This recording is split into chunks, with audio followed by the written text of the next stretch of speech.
విరాట్ కోహ్లీ ఈ పేరు చెప్తే చాలు క్రికెట్ ప్రేమికులు పూనకం వచ్చినలా ఊగిపోతారు.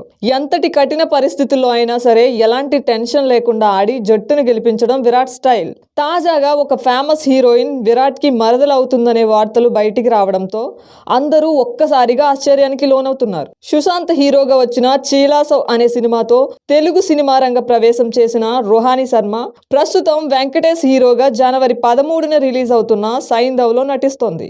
రుహానీకి విరాట్ భార్య అనుష్క శర్మ వరుసకి సోదరి అవుతుంది. అంటే విరాట్ కి రుహానీ మరదలవుతుంది. సైంధవ్ ప్రమోషన్స్ కి సంబంధించి రుహానీ ఇచ్చిన ఓ ఇంటర్వ్యూలో ఆ విషయం బయటపడింది. ఈ ఇంటర్వ్యూలోనే ఆమె మాట్లాడుతూ చిన్నప్పటి నుంచి వెంకటేష్ సినిమాలు చూస్తూ పెరిగానని, ఆయనతో కలిసి నటించాక మరింత ఫ్యాన్ గా మారానని కూడా చెప్పింది. అలాగే డాక్టర్ అవ్వాలనే కోరిక సైంధవ్ తో తీరిందని కూడా ఆమె చెప్పింది. విరాట్ అనుష్కలు తనతో చాలా బాగుంటారని కూడా రుహానీ చెప్పింది.